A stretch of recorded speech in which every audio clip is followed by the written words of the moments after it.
After Granicus, the world thought Alexander was unstoppable. They hadn't seen Issus yet. In 333 BC, in Cilicia, he walked into a killing ground, a strip of land so narrow an empire could die on it. Darius III came in person, the king of kings with a royal army that dwarfed Alexander's own, ready to crush the boy from Macedon. Then the trap snapped shut, his wounded mutilated at Issus, his army cut off. No retreat, no way around, only one. Alexander lowered his spear and led from the front, companions in a wedge, sarissas grinding through the river.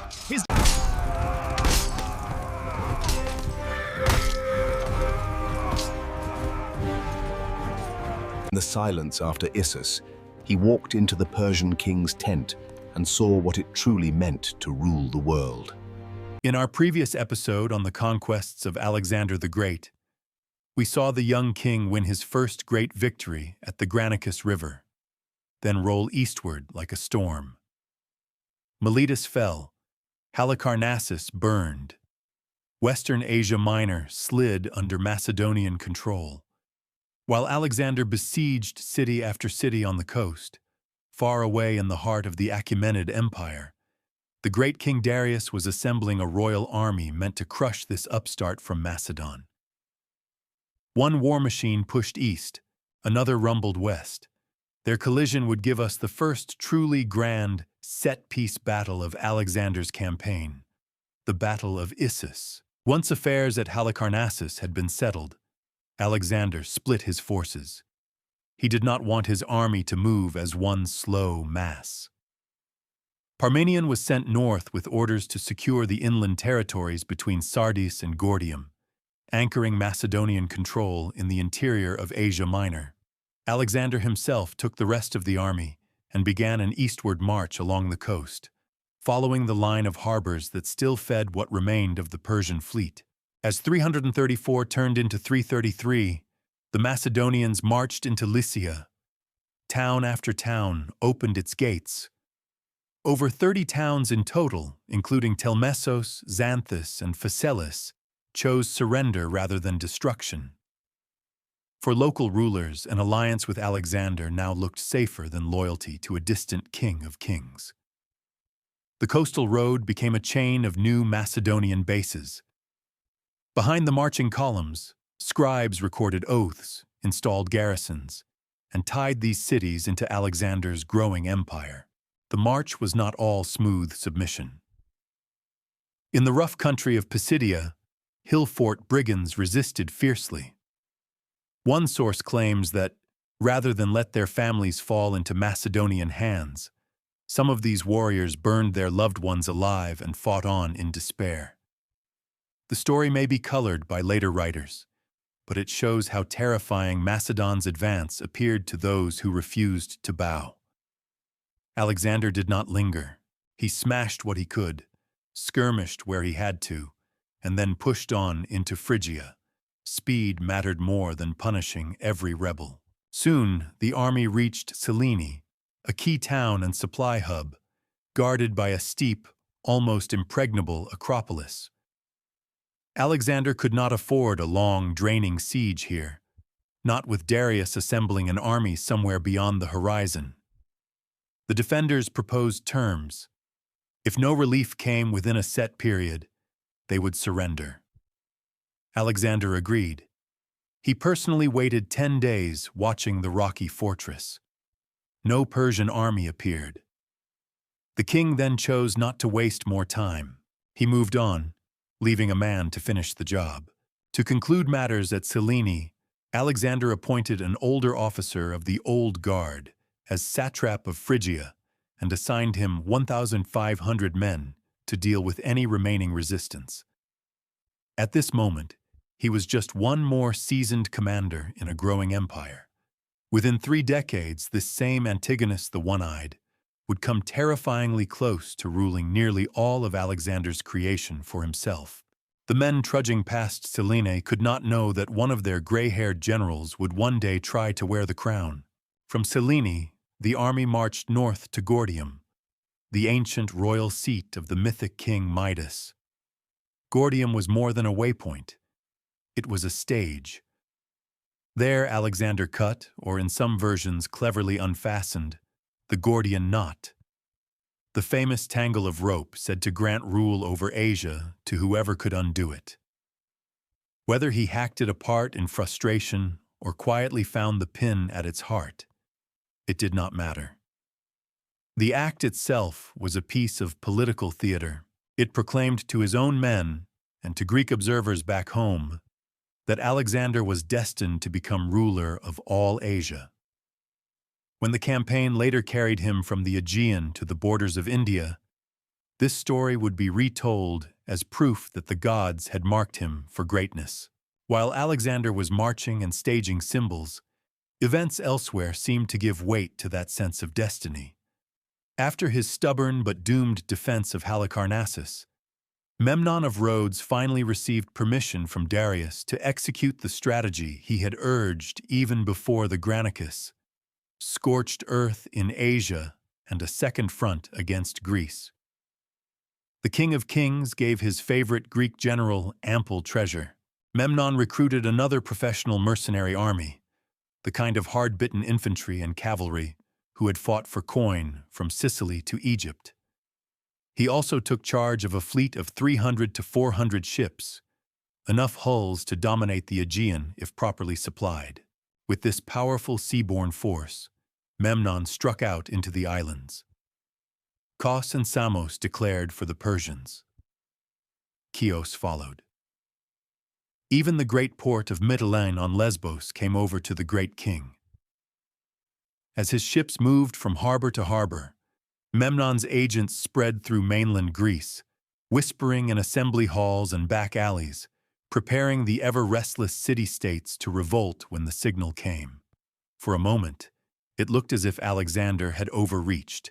He stood deep in Asia Minor with only one field army, while a veteran enemy commander was rebuilding Persian power on the Aegean and threatening Macedon's home waters.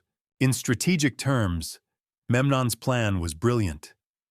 If Greek states rose behind Alexander, if a Persian-backed fleet landed mercenaries in Europe, the king might be forced to abandon his Asian campaign or watch his homeland burn while he marched ever further east.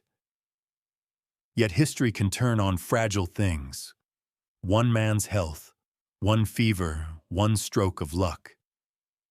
At the height of his success in summer 333, Memnon suddenly fell ill and died. His death tore the brain out of the second front strategy. There were still ships. There were still troops. But there was no longer a single commanding mind that understood both Greek politics and Persian resources well enough to pull the plan together. Alexander, who received the news at Ancyra in May or June, was delighted. He had seen the danger clearly. Memnon's indirect strategy had been the one thing he could not answer with a simple battlefield victory. Without its architect, the whole enterprise sagged and then collapsed. Macedon, for the moment, was safe. The king could turn his full attention back to the east, to Darius, to the open road that the Gordian Knot legend had promised him. When word of Memnon's death and other setbacks reached Susa, Darius III had to decide how to respond. He convened a gathering of senior advisors and allied nobles to debate the next move. Most of these Persian counselors urged the King of Kings to confront Alexander in person. A royal army led by the great king himself, they argued, would fight with far greater courage. No satrap or mercenary captain could inspire the troops like Darius. Not everyone agreed. Among the dissenters was Chariot, an Athenian mercenary commander who had been exiled by Alexander and so hated Macedon with a personal fury. He argued passionately that risking the entire empire on one pitched battle was madness. Better, he claimed, to send an experienced general such as himself to wage the war with patience and skill. Darius at first seemed tempted by this hard, professional advice, but the Persian nobles would not accept it. They shouted Chariot down, accusing him of plotting to betray them to Alexander. Chariot did not keep his temper. He raged back at the assembled Persians, mocking their courage and manliness, accusing them of lacking the will to fight. His insults cut deep. Darius, a king whose authority rested partly on honor and faith, was outraged. The Athenians' outburst cost him his life. The great king ordered Chariot executed. The last voice urging caution was silenced. From Susa, Darius marched to Babylon, summoned his many vassals from across the empire, and began gathering their armies for a showdown that would decide the fate of the West. While the great king prepared, Alexander moved as well. At Ancyra, he accepted the insincere submission of Cappadocia and Paphlagonia, whose leaders bowed for now but watched for any sign of Persian revival. Then the Macedonian army turned southeast toward the Cilician Gates, the narrow pass that linked the central Anatolian plateau to the rich plains of Cilicia. The gateway was held by a small force under Arsames, one of Darius's commanders. In theory, this position could have delayed Alexander for weeks, perhaps months, if defended with determination. Instead, in one of those twists the king later called his greatest stroke of luck, Arsames and most of his men were away, busy burning and ruining the Cilician plain in line with Memnon's scorched earth strategy. Alexander seized the moment. He launched a night attack through the mountains and took the Cilician gates before the Persians could react. When Arsames realized what had happened, he abandoned the devastated plain and fled to join Darius. Alexander advanced and entered Tarsus on September 3, 333, taking another key city and another Persian base. There, flushed with success and perhaps wanting to prove his toughness, the king plunged into a freezing river. The shock left him seriously ill for several weeks. While he lay debilitated, Alexander sent Parmenion around the Gulf of Alexandretta to scout the situation and hold the crucial passes between Syria, Mesopotamia, and Anatolia. During this mission, Parmenion established a base at the small town of Issus and confirmed that a massive Persian army was occupying Sochi beyond the Syrian gates. The board for the coming battle was almost set. The road that drew Alexander toward Issus would not only decide a battle, it would also lead him into the Persian royal tent and change how he understood what it meant to be a king. Once Parmenion reported that a huge Persian host was occupying Sochi beyond the Syrian gates, the situation looked almost simple on paper. Darius was to the south, Alexander was to the north. The obvious move was to continue marching around the Gulf of Alexandretta, slip past Issus, and block the Syrian gates before the great king could emerge. That is exactly what Alexander did. As he advanced, the king made what seemed like a reasonable, even humane decision. At Issus, he left his sick and wounded, men who could not keep up with the hard pace, in the care of a garrison. He believed the front lay ahead, beyond the Syrian gates, where Parmenion said the royal army waited. He then pushed on with the fit troops, and thinking of the baggage as a tempting target, sent much of it ahead to Damascus. Alexander expected a frontal clash. What he got instead was a maneuver worthy of the best Greek strategists. Darius did not come through the Syrian gates at all. With his wife, mother, and children following him in accordance with Persian custom, the great king circled around by a longer route. His army threaded the northern Ammanic gate, descended into Cilicia from the north, and fell on Issus from the opposite direction. Where Alexander had dropped off his injured men, Darius now arrived with a royal host. The Persian soldiers found the wounded Macedonians who had been left behind. There was no mercy. Following a brutal logic meant to intimidate every survivor, they cut off the hands of each helpless man. It was a calculated act of terror, a promise of what would happen if Alexander's army was beaten in the field. The symbolism was clear.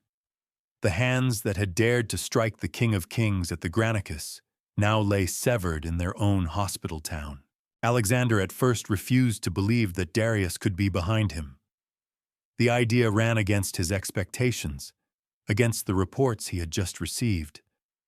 To him it sounded like a rumor, or a ploy to distract him from the Syrian gates. Rather than turn at once, he sent a warship up the coast to verify the truth. The galley slipped along the shoreline, oars beating, and peered into Issus and the plain beyond. When it returned with confirmation that the Persian royal army was indeed in his rear, the scale of the danger became obvious. Alexander, who had spent his career seeking battle, now briefly stood on a knife's edge. If he tried to march back through the cramped coastal road in disorder, a larger army could crush him between sea and hills. If he continued forward, he would only move farther from his own supply line and put more distance between himself and his wounded men. There was really only one Macedonian answer: turn, march toward the enemy, and force a pitched battle before Darius could exploit the advantage. Alexander gathered his unit commanders and laid the situation out plainly. He did not pretend that the Persian army was small, nor that the position was ideal. Instead, he stressed the things that his men believed set them apart: discipline, training, the memory of Philip's victories, and the fact that most of them had already beaten Persian forces once at the Granicus. Then he spoke of the rewards. Ahead lay the King of Kings, his treasury, and the chance to end the war in a single stroke. The arguments were as much emotional as rational. Macedonians did not fight only for pay. They fought to prove themselves. By late afternoon, while the Persians occupied the Issus plain near the river known as the Pinarus, Alexander was still about a dozen miles to the south. He did something very simple and very smart. Instead of driving his men into a night battle hungry and exhausted, he ordered a hot meal prepared for the bulk of his army. While Darius's camp spread out on the plain, cooking fires burning and tents rising, the Macedonian soldiers ate and gathered strength for what was coming. At the same time, the king sent mounted scouts to ride ahead and examine the coastal road between his current position and the battlefield. He needed to know where the ground narrowed, where the army would be forced into columns, where there was room to shake out again into a line.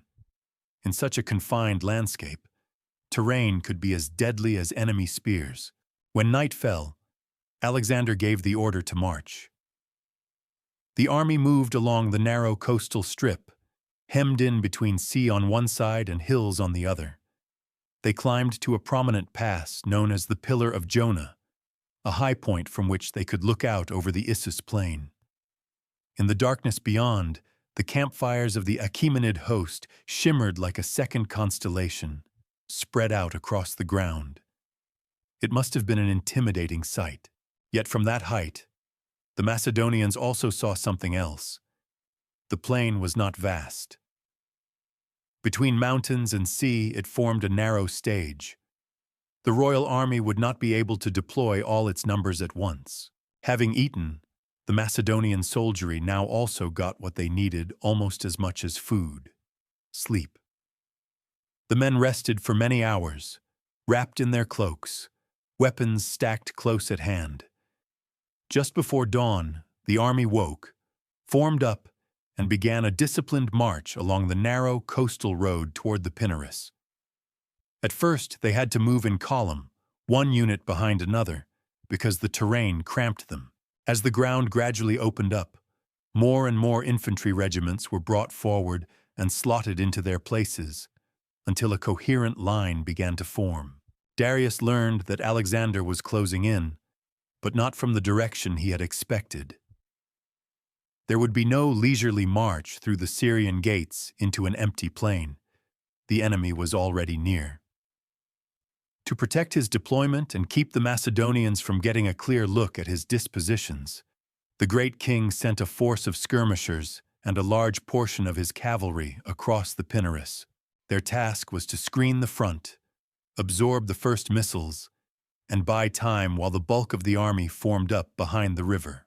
It is notoriously difficult for historians to agree on how many soldiers Darius brought to Issus in 333. Ancient writers loved huge figures, talking of hundreds of thousands, of an army so large that it filled the horizon. Modern estimates swing the other way, sometimes cutting the numbers until they barely exceed Alexander's. For the purposes of the narrative, the original account you provided settled on a force about twice the size of the Macedonian army, something like 100,000 men. Whatever the exact total, the key point is simple. Darius outnumbered Alexander, but the shape of the battlefield shrank that advantage. The Persians drew up with Darius in his royal chariot at the center, surrounded by the Immortals, the elite bodyguard, whose official strength never fell below 10,000. To either side of this glittering corps stood Greek mercenaries, professional infantry as disciplined in their own way as Alexander's phalangites. Further out on the wings waited mixed Persian infantry units known as kardakis, fronted by archers and backed by lighter-armed levies. Behind this wall of men strung out the royal cavalry, drawn from Maids, Hyrcanians, Paphlagonians, Cappadocians, Cilicians, Bactrians, Sogdians, and even nomads from beyond the empire's frontiers, massing on the flatter seaward side where their horses could run. To guard his extreme left and threaten the Macedonian right, Darius sent a smaller detachment up into the hills, hoping to strike at Alexander's flank and rear once the main lines were engaged. Alexander, facing this array, built his own line with equal care. As at the Granicus a year earlier, his main battle line of Cilicia phalanx was divided into 6 brigades, each under its familiar officer. On the left of the phalanx he placed Cretan archers and Thracian javelin men to counter enemy skirmishers. On the right, he stationed the Hypaspists under Nicanor, elite shield-bearers who could fight in tighter, more flexible formation than the phalangites. To their right, on the outer flank, stood the king himself with his habitual strike force, the companion cavalry under Philotas, Paeonian light horsemen, Agrianes, archers, and the formidable Thessalian division. Even before the first arrows flew, 2 problems troubled Alexander. On his left, Parmenion faced an overwhelming concentration of Achaemenid cavalry. If nothing changed, that heavy horse could roll up his wing like a carpet and crush it against the shoreline. On his right, the Persian ambushers in the hills threatened his most important flank. If those men came down on his rear while he was locked in combat, the entire army could be trapped. Alexander responded quickly. He sent the Thessalian cavalry secretly across his line to reinforce Parmenion, bolstering the left against the oncoming storm of Persian horse. Then he detached a force of Agrianes and light cavalry to climb into the hills and deal with the ambushers. These picked troops advanced with slings and javelins, their accurate missile fire hitting home so fast and so hard that the Persian detachment broke sooner than expected. Most of the Macedonian raiding force was then able to rejoin the main battle line, leaving only 300 cavalry to watch the nervous enemy on the heights. With his immediate concerns addressed, Alexander ordered the advance to begin. The Macedonian line moved forward in a slow, measured, deliberate way, halting from time to time. Part of this was to keep order over rough ground. Part of it was psychological. By sometimes pausing and sometimes stepping on, the king was trying to provoke Darius into abandoning his strong position behind the Pinarus and charging across the river in frustration. The great king did not take the bait. His troops stayed on their bank, shields and spears ready, archers waiting. At last, when the 2 armies were about to move into missile range, Alexander rode from one end of his line to the other. He called out to officers by name and to ordinary soldiers he recognized from earlier campaigns. To the Macedonians he spoke of their valor and of Philip, the father who had forged this army. To the Greeks, he reminded them of the injuries Persia had inflicted upon their cities over the last century and more. To the Thracians and other tribesmen, he pointed forward and promised plunder. His speech was not long, but it was sharp, tailored, and personal. Then he galloped back to his position at the head of the right wing. Somewhere across the field, the Persian front raised a great battle cry. The shout rolled over the river like thunder. The Macedonians answered with a roar of their own. Almost together, Darius's massed cavalry on the seaward flank and Alexander's strike force on the opposite side, supported by the central phalanx, began to launch their hammer blows. In the next part, we will follow those blows into the chaos of the riverbank and watch the moment when the entire Macedonian campaign almost came apart at the Pinarus. Banjanoi. That clash at the Pinarus would push Alexander's army closer to the edge than anything it had yet faced, before the battle flipped in a heartbeat from looming disaster to shattering victory. When the first missiles began to fall, the skirmishers out front paid the price. Persian arrows and javelins slashed into the Macedonian line as it trudged toward the stream. Alexander knew that if he allowed this to go on for long, his best troops would be cut down before they could even reach spear's length. On the right, he made the decision that defined the day. He lowered his existon, formed his companion cavalry into a wedge, and drove straight for the river. The river itself was not wide, but the approach was rough. Banks broke the line. Stones rolled underfoot. Men and horses slipped. Macedonian phalangites, with their forest of sarissas, had to clamber down and then up again while trying to keep order, shields angled against the storm of arrows. For a moment, their famous wall of points turned into something far messier, a series of jagged patches rather than one smooth front. On Alexander's wing, the king was moving too fast for that kind of confusion to take root. His picked horsemen crashed across the Pinarus, straight into the opposite bank. The first bodies they hit were the archers covering the Persian left. The companions rode them down in a spray of broken bows and trampled shields. Having smashed through that thin screen, they plunged into the infantry beyond. Men of the Persian left, who suddenly found armored cavalry punching into their ranks like a hammer into wet clay. The attack was devastating. In one rush, Alexander tore open the enemy line on that side of the field. But the battle did not take place only on his chosen wing. Elsewhere, things were turning dark. Along the shoreline, Parmenion and his cavalry bore the full weight of Darius's mounted arm. The great king had packed a forest of lances and horsetails onto the flatter, seaward half of the battlefield. These riders were not the soft stereotype of luxury-loving Persians that Greek propaganda liked to spread. They were hardened nobles and tribal elites, many raised in the saddle since childhood, now charging in tight masses that slammed into the Macedonian left again and again. Parmenions, Thessalians, and allied horse fought with famous stubbornness, but they were surrounded on more than one side, struggling to keep formation with the sea at their backs. In the center, things were no better. As some phalanx units instinctively drifted to follow Alexander's charge, gaps opened between the brigades on the right. The uneven banks of the Pinarus tore at their formation, breaking the perfect straight line that had crushed so many enemies before. While the phalangites tried to clamber up the far bank, shoulder to shoulder, the highly trained Greek mercenaries in Persian pay saw their opening. These mercenaries were not weighed down with unwieldy sarissas. They carried shorter spears and heavy shields, better suited to close combat on bad ground. They surged forward, smashing into the phalanx as it struggled to reform. Fighting erupted on the steep, thorny riverbank.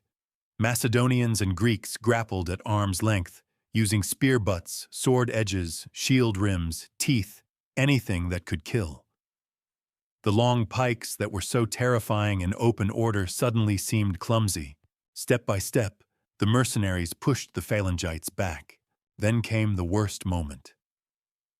One group of those mercenaries, seeing a gap opening between Macedonian units, tried to punch through entirely, to pull the phalanx apart like a torn cloak. For a heartbeat, retreat rippled down the line. To later chroniclers watching from afar, Issus suddenly looked like the place where Alexander's grand design might break on a small, rocky stream in Cilicia. It would have, if not for the desperate courage of a few. Ptolemy, son of Seleucus, led a band of veterans and officers straight into that widening gulf. They knew exactly what would happen if the splintered center collapsed. The wings would be split, the king would be isolated, and the entire army might be hurled against the sea. They went anyway. In the savage melee that followed, Ptolemy and more than 100 of his companions died fighting to hold that fragile seam together. Despite their sacrifice, momentum in the center still seemed to favor the Persians. Macedonian soldiers, so long the ones advancing, now fought tooth and nail just to stay in place. On the left, Parmenians' horsemen were still being driven backward by the press of enemy cavalry. The question was no longer whether Alexander could win easily. It was whether he could win at all before his left wing snapped. What saved him was the speed and focus of his own attack. Fresh from rolling up Darius's left, Alexander pulled his companions out of the rout, wheeled inward, and charged straight toward the struggling center. He aimed not at the whole mass of Persian infantry, but at its spine, the Greek mercenaries who were carving into his phalanx. Hitting them in the flank and rear, he tore into their line at the exact moment when they were most committed. The mercenaries, who had been driving forward, suddenly found armored horsemen among their files, spears stabbing in from the side, hooves crushing men who had no room to dodge. This relieved the pressure on the Macedonian infantry. With the worst of the threat at their right shoulder lifted, the phalangites were able to steady themselves, tighten their ranks, and once more begin grinding forward across the river. Sarissas leveled again, points driving into shields and breastplates. Slowly, the battered but unbroken center began to advance. Now, either by accident of movement or by Alexander's design, the companions and their supporting troops found themselves dangerously close to Darius's position. The King of Kings, surrounded by his immortals and standing in his grand chariot, was suddenly no longer a distant symbol, but a man within striking distance. Alexander, whose imagination had been fed since childhood on Homeric tales of heroes seeking the enemy king, saw his chance. With the same fierce simplicity that had carried him over the Pinarus, he launched an all-out attack toward the royal chariot. Darius's brother Oxathres, leading the royal cavalry bodyguard, rode to intercept, fighting with desperate courage to buy time for his king. His men met the companions head-on in a whirl of iron and dust. They died almost to the last. Some sources even claim that in this chaos, Darius managed to wound Alexander in the leg before the frightened horses of the royal chariot bolted and carried the great king away from the front line. However the details played out, the effect was clear. The royal guard was breaking. The left wing had already collapsed. The center began to buckle under attacks from both front and flank. All at once, Darius's position changed from that of a monarch commanding a battle to that of a man about to be surrounded. A second chariot was brought, or perhaps a horse. The King of Kings, whose presence was supposed to stiffen every spine in the army, turned and fled. In armies like Darius's, where loyalty was bound tightly to the aura of the monarch, that moment mattered more than any number of fallen soldiers. Thousands of eyes saw the royal chariot racing from the field. The knowledge spread faster than any official order. If the godlike king was leaving, then the battle was over. On the seaward flank, Persian cavalry who had been driving Parmenion back now looked up, saw the center dissolving and their ruler gone, and themselves began to pull away. A fighting withdrawal became a flight became a rout. By early evening, the Battle of Issus was finished. Alexander was not. To smash the King of Kings' army was not enough. He wanted the king himself. Leaving his infantry to butcher stragglers and loot the Persian camp, he gathered his cavalry and thundered off in pursuit. They rode through the fading light for what later writers measured as roughly a day's hard distance, along mountain roads and through choking dust, but found only discarded gear and exhausted fugitives. When darkness finally swallowed the valleys, Alexander turned back empty-handed. Darius had escaped across the heights, alive to raise another army. In the meantime, the Macedonian soldiers had discovered what it meant to capture the camp of a ruler who sat at the top of the world's richest empire.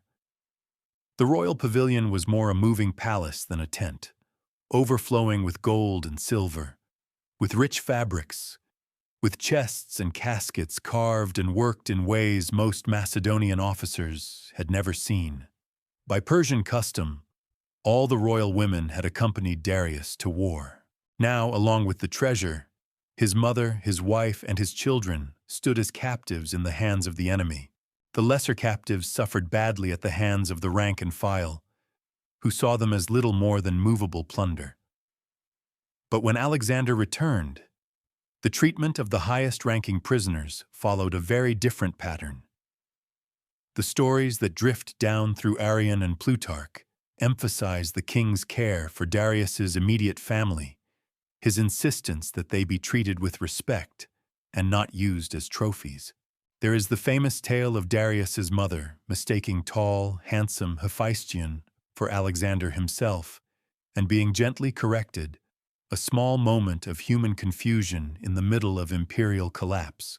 More revealing still was Alexander's reaction to the sheer luxury of the royal tent. Walking past basins and bathtubs, pitchers and bowls, all of them made of precious metal and worked as if by master sculptors, the young king from a rugged northern kingdom was forced to confront what Persian kings had taken for granted for generations. According to Plutarch, after surveying the wealth, Alexander turned to his friends and said simply that this, it seemed, was what it truly meant to be a king. Writers who admired him liked to stress his self-restraint, how he did not violate Darius's wife, how he showed courtesy in victory. Yet that first taste of Eastern splendor planted another seed as well. The campaign that had begun as a pan-Hellenic war of revenge against Persia now also dangled infinite luxury before a man already half convinced that the gods favored him. In the glow of Issus, Alexander still looked like a conqueror in the old heroic mold, sleeping in armor, leading from the front. But the path from that golden bathtub in 333 to the near despot of his later years, demanding worship like a living god, can be traced in a straight line. For now, though, one fact towered over all others. Alexander had won the Battle of Issus in emphatic fashion. With one stroke on a narrow coastal plain, he had broken the first royal army sent against him, seized the family of the King of Kings, and thrown open the western half of the Achaemenid Empire. Ahead lay Tyre, Egypt, and beyond them, the open road to Gaugamela and the heart of Persia itself. The way Issus has come down to us through the ages is shaped not only by what happened on the ground, but also by how the ancient historians chose to tell it. Different writers emphasize different details. Some, like the account you gave me, weave together several older traditions into one flowing story.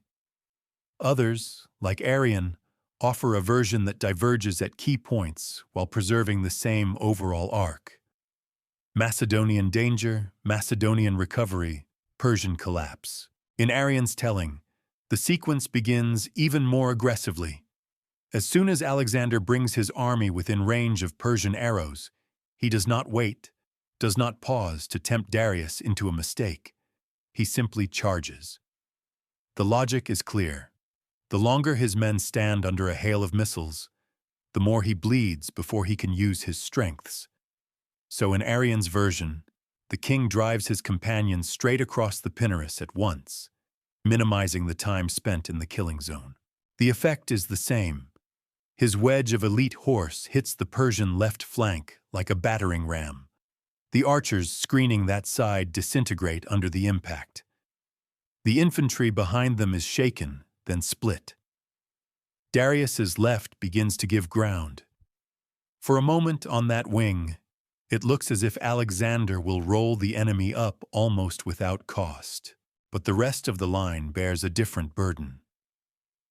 In Arrian's narrative, the Macedonian center is still trying to force its way across a river banked with rough earth. The phalanx, designed to move as one smooth wall, has to climb in pieces. Men scramble up the slope. Spear butts slip. Feet slide. The sarissas that usually bristle like a porcupine's quills become uneven, staggered. And once again, the Greek mercenaries in Persian service pounce on that weakness. They push against the phalanx as it struggles up from the stream. They strike at the exposed right flank of those units drawn toward Alexander's charge.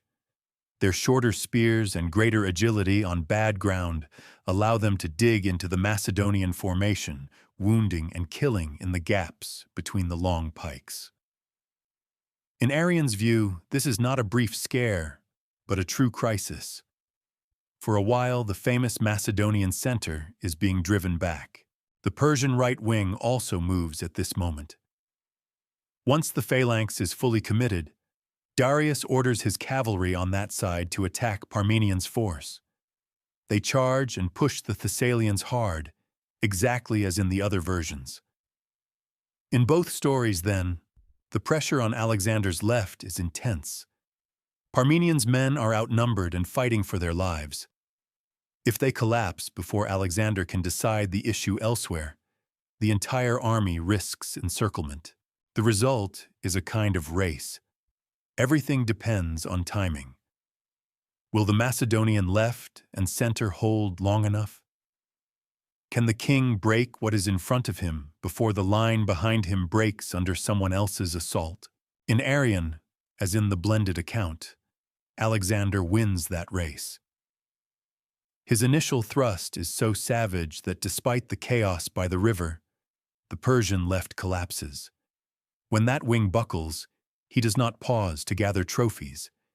He regroups his companions as quickly as he can, turns them inward, and rides for the center. This takes the form of a hammer and anvil blow. The anvil is the phalanx, struggling but still grinding forward. The hammer is the cavalry, slamming into the Persian middle from the side and back. The moment of Darius's flight is placed slightly differently, but the core image remains fixed. Once the great king sees his left wing shattered and his center on the edge of being surrounded, he chooses personal survival over continued resistance. He abandons the battlefield. And once he does that, Arrian agrees with everyone else. What had been a contested fight collapses into a rout. One reason these variations exist is that the ancient writers did not have access to modern tools. They knew no aerial photographs, no staff maps. Many never saw the battlefield. They relied on veterans' memories, official reports colored by politics, and older works that are now lost. Men who fought in the same battle could remember it differently. Men who never fought at all could shape stories to praise or condemn the figures they loved or hated. Quintus Curtius Rufus, for example, is more interested in the dramatic swings of fortune and the moral lessons he can draw from them. Plutarch focuses heavily on character, using episodes like the treatment of Darius's family to paint a portrait of Alexander's virtues and flaws. Arrian, writing centuries later but drawing on earlier histories, tries to be critical and selective. Yet even he cannot fully agree with his sources on numbers, on precise troop movements, or on the exact instant the tide turned. Modern historians step into this fog armed with archaeology topography, and a more skeptical eye. They walk the terrain around the Pinarus and notice how narrow the plain really is. They look at how many men could physically stand in that space. They ask how many mouths an ancient empire could reliably feed on campaign. All of this work pulls the figure of the Persian army down from those towering hundreds of thousands to something more modest, but still overwhelming. The consensus that emerges is that Darius probably had roughly twice Alexander's strength at Issus, not 10 times, and that the ground itself did as much to strip away that edge as Macedonian genius did. Yet, even as the details are challenged and refined, certain points remain solid. Alexander attacked into a stronger force on ground that could have gone either way. His left and center faced real danger. His decision to drive hard on the right, to aim for the royal heart of the Persian army rather than trying to crush every unit in front of him, turned that danger into triumph. Darius's personal presence steadied his forces until the moment he fled. After that, no commander on the Persian side had enough authority to pull the fragments together. The stories that follow Issus also remain surprisingly consistent. The pursuit that fails, the vast luxury of the king's camp, the capture of Darius's mother, wife, and children, the way Alexander insisted on treating them with outward honor, calling Darius king in his letters even after defeating him, as if recognizing that only a king's death at a king's hands truly finished the contest. These echoes across our sources help anchor the more uncertain numbers and maneuvers. Issus, then, is not only a study in tactics, it is also a case study in how history is written and rewritten. A single day in 333 can look very different depending on whether you stand in Darius's chariot, in a Macedonian saddle, or behind a Roman desk 500 years later. What never changes is the impact. After Issus, the western half of the Achaemenid Empire lay exposed. The great king's aura of invincibility was cracked. Greek cities watched Macedon with a mixture of awe and fear, knowing that no Persian army stood between Alexander and the eastern Mediterranean. In that sense, Issus is the hinge between the first phase of Alexander's war and the second. Before this battle, he was still the daring invader who might yet be forced home if things went wrong. After it, he was the man who had beaten the King of Kings face to face, seized his family, and thrown open the door to Syria and Egypt. It is no accident that the next major episode remembered by the sources is the Siege of Tyre, a long and brutal struggle for a single island city whose fall would complete Macedon's control of the coast. From the river at Issus to the walls of Tyre is only a short march on the map. In terms of Alexander's legend, though, that road leads from his greatest stroke of battlefield luck to one of his most relentless sieges.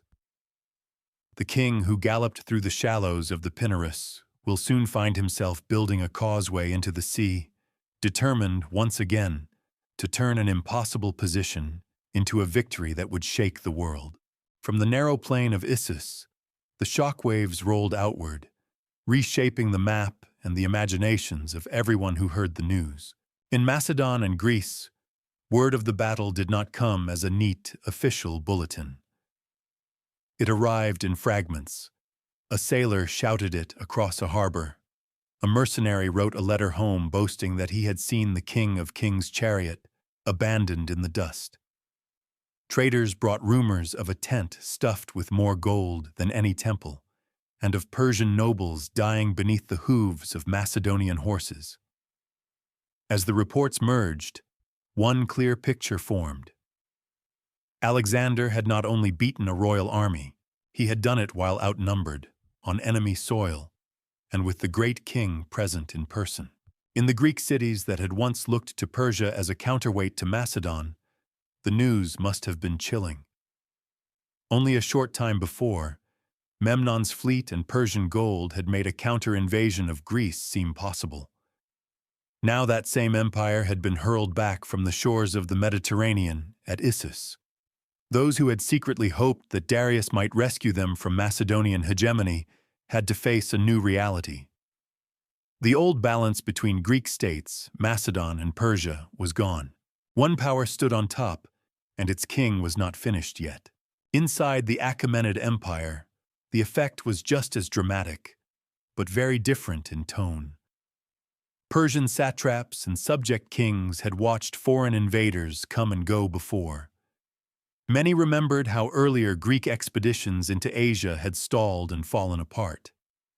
At first, Alexander might have seemed like another such raider. Dangerous, yes, but ultimately limited. After Issus, that illusion died. A foreign monarch had broken a royal army, captured the great king's family, and taken possession of his moving palace. Even if Darius still lived and could raise more troops, some of the mystique around the throne had cracked. Yet the Persian Empire did not disintegrate overnight. Darius fled, but he did not surrender. Somewhere beyond the Syrian gates, he began once again to summon his vassals, to send messengers eastward to the great satrapies along the royal road. The disaster at Issus could be spun as a setback, a misjudgment of terrain, or an unlucky day. As long as the King of Kings still sat on a throne and still had access to the wealth of the inner provinces, there was room to hope for a reversal of fortune. The story was not over. It had simply become harder to tell in a way that preserved royal pride. Alexander understood that, which is why he did not turn inland at once to chase Darius into the heart of Asia. He knew that as long as the Persian fleet still had friendly ports along the eastern Mediterranean, another Memnon could arise. The royal treasury might be bruised, but it remained deep. A new army could be conjured out of gold and commands. So the king looked at the map and saw something his enemies had missed. If he tore the coast away from Persia, the empire would keep its land, but it would lose its ability to strike by sea. Issus gave him the chance to do just that.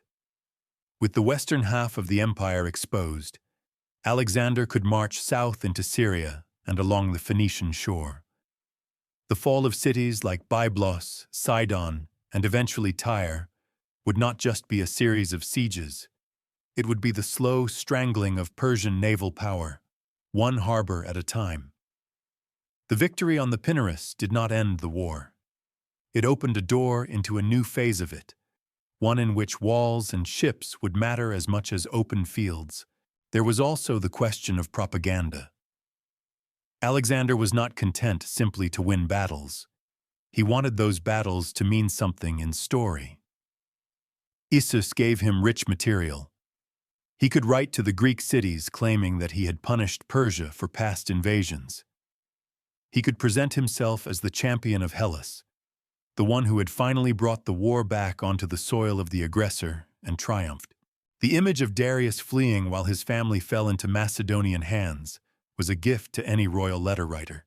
At the same time, the personal encounters after the battle softened that image in some eyes.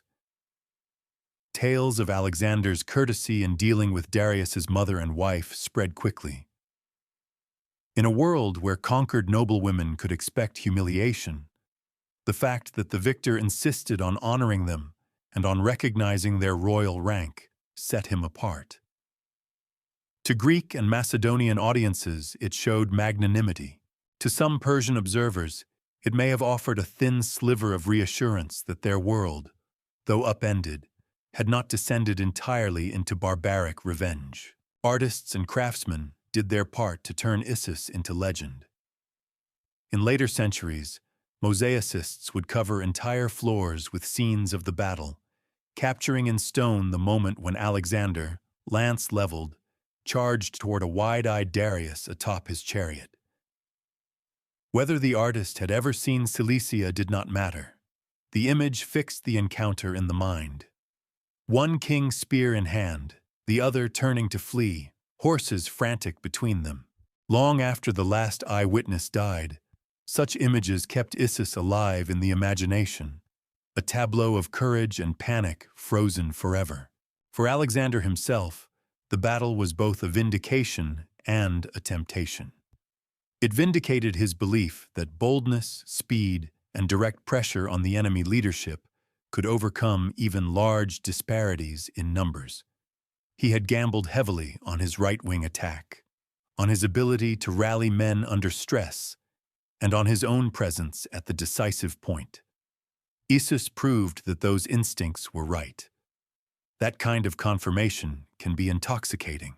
It encourages a commander to trust his own genius even more, to take greater risks in future. The temptation lay in what followed. The royal bath, the golden vessels, the silks and cushions and perfumes, the glittering lamps and attentive servants, all of it whispered a different lesson.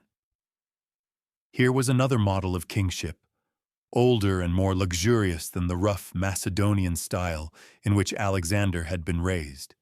In that model, a king did not simply lead charges and hold councils.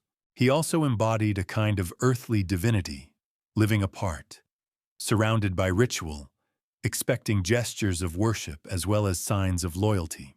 At Issus, the two models met inside one man. The Alexander who rode through the Pinarus, cloak-soaked, spear outstretched, was still very much the son of Philip, commander of hard-drilled infantry and cavalry. The Alexander who stood later in Darius's tent, measuring the weight of gold and the softness of carpets, began to imagine himself in a different frame, less as a first among nobles and more as a world ruler whose person was above ordinary measure. The sources that describe this moment do not say that he changed overnight, but they do hint that something shifted, that the idea of being more than merely mortal lodged a little deeper. In the years after Issus, the king would lean into that path.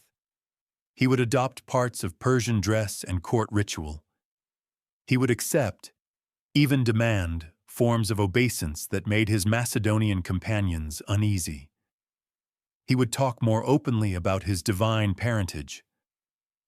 All of those later developments can be read backwards through the doorway of this single victory. The first taste of Eastern luxury on the Issus plain foreshadowed the tensions that would one day split his inner circle. For his soldiers, though, the meaning of Issus was more immediate and more concrete. They had stood up to the biggest army they had ever seen and walked away with pockets full of gold and heads full of stories. Each man gained a share of the loot. Each man could say he had watched the back of the King of Kings as that king fled. Their faith in their commander hardened into something close to certainty. If he said that they could take a city on an island, they would try. If he pointed east and spoke of crossing deserts and rivers no Greek army had crossed before, they would grumble, but they would follow. So the column moved on. Behind them lay a river choked with bodies, a town that had once held their own wounded, now marked by Persian cruelty, and a battlefield that would echo through the chronicles of later ages. Ahead waited new walls, new enemies, and new stages on which Alexander could test the limits of his ambition. The next time we meet him, he will be standing on the shore opposite Tyre, staring at a city anchored just off the coast and refusing, once again, to accept that any position is truly unassailable. Issus also marked a turning point in how Alexander's enemies saw him, far beyond the borders of the Achaemenid Empire.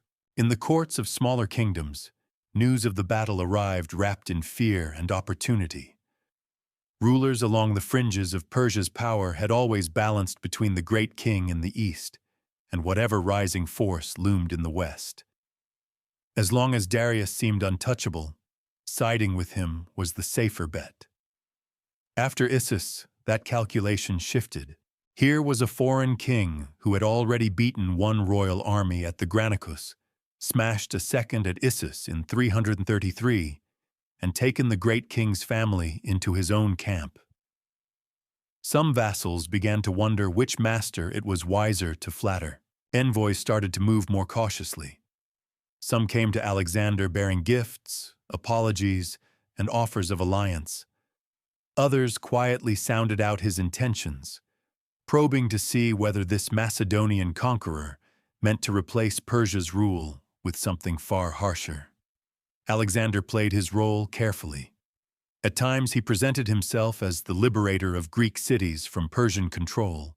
At other times he spoke the language of kingship that Eastern rulers understood, promising protection in exchange for loyalty and tribute. Issus gave him the weight to make those promises credible. At home, in Macedon, the political effects were no less real, even if they took a different shape. The nobility that had once questioned Philip's dream of an Asian campaign now watched the son complete it step by step.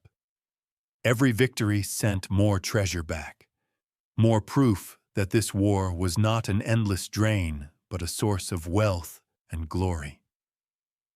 Potential rivals who might have thought of challenging Alexander's authority in Europe had to ask themselves hard questions. How do you rebel against a king who has just beaten the King of Kings and shows no sign of losing? Yet Alexander's position was never completely unassailable. His army was still his real base of power. As long as the phalanx and the cavalry believed in him, as long as they were fed, paid, and led to victory, his throne in Macedon and his command in Asia were secure. If that faith ever broke, all the gold and captured tents in the world would not save him. Issus deepened that bond, but it also raised expectations. The men had seen what defeat of a royal army could bring. They would expect future campaigns to yield similar rewards. The battle also sent ripples through the wider Greek world of ideas. Philosophers and historians began to debate what it meant for a single man to stand above both Greek and barbarian alike. Some argued that Alexander's victories proved that one strong ruler could bring order to a fractured world, fusing city-states and satrapies into something larger. Others worried that such concentration of power would snuff out the political freedoms that had defined the best days of the Greek polis. Issus, to them, was not just a tactical masterpiece. It was a sign that an age of independent cities was giving way to an age of empires. For the Persians, something similar stirred beneath the shock and grief. There were those who clung to the hope that Darius would gather yet another army and take revenge. There were others who began to think in darker, more private terms. If the King of Kings could not protect the empire, perhaps another Persian noble or another branch of the royal house should. The seeds of internal dissent, of quiet plotting in distant halls, were watered by losses like Issus. An empire as vast as Achaemenid Persia did not fall because of one battle in 333. But each defeat loosened one more stone in its foundations. On the ground, though, far from debates in palaces and academies, the landscape of Cilicia returned slowly to its own rhythm. The river Pinarus ran on, indifferent, washing away blood and ash. Farmers crept back to their fields. Scavengers picked over abandoned armor and broken chariots. To them, the great events were measured not in the fall of empires, but in burnt crops, missing sons, and taxes demanded by a different flag. Alexander did not stay to watch that slow healing. His purpose lay elsewhere. With Issus behind him, he turned his army south, toward Syria and the Phoenician coast, toward cities whose names had been woven into Greek stories for generations. He knew that somewhere beyond them, on the plains near the Tigris and Euphrates, Darius would one day stand again at the head of a third royal army. If Issus had shown the world that the great king could be beaten, the next great clash would decide whether the Achaemenid dynasty would survive at all. Between those two battles lay new tests. The siege of Tyre would demand engineering and endurance rather than a single headlong charge. The march into Egypt would require political subtlety as well as arms.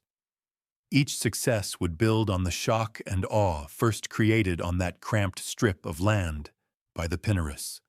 Issus was the first time Alexander broke a royal army in the field with the King of Kings present. It would not be the last time he faced Darius, but it was the moment when the balance of fear shifted for good. By the time that next meeting came at Gaugamela in 331, the world would already think of Alexander differently. Not simply as the young Macedonian king who dared to cross into Asia in 334, but as the conqueror who had shattered Darius's forces at Issus, taken his family, and marched on without pause. That reputation, born in the dust and confusion of a single afternoon in 333, would follow him all the way to Babylon and beyond. Long after the last echoes of shouting on the Pinarus had faded into silence,